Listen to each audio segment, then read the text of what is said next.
Due to release the quarterly labour force figures tomorrow. Economists expect the unemployment rate to have increased for the first quarter.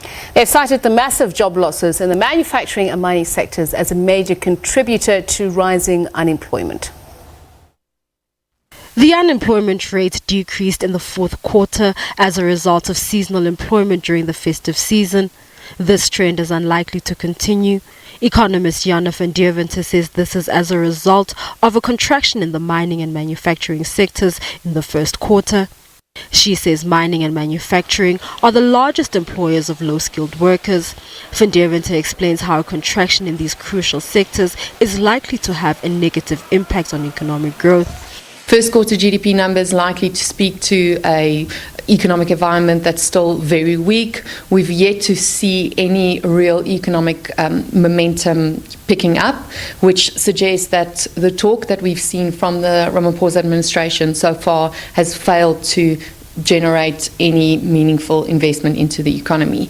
These things, of course, it takes time to see the results coming through, but at the moment the fixed investment numbers are not looking particularly great.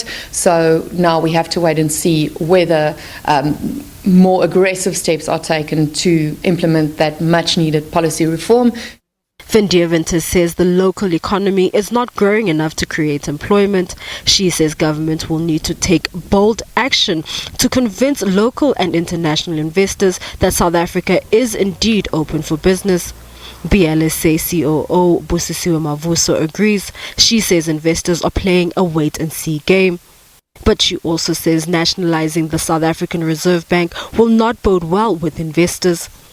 The mandate of the Reserve Bank is precisely what it should be, which is to protect the currency. So I think if we want to try and change it to what it should not be, such as, I don't know what they are saying, to try and ensure that it focuses on stimulating economic growth and so forth, it just goes to show that the people who are actually proponents of that don't understand what reserve banks are designed to be, not only in South Africa, but all over the world.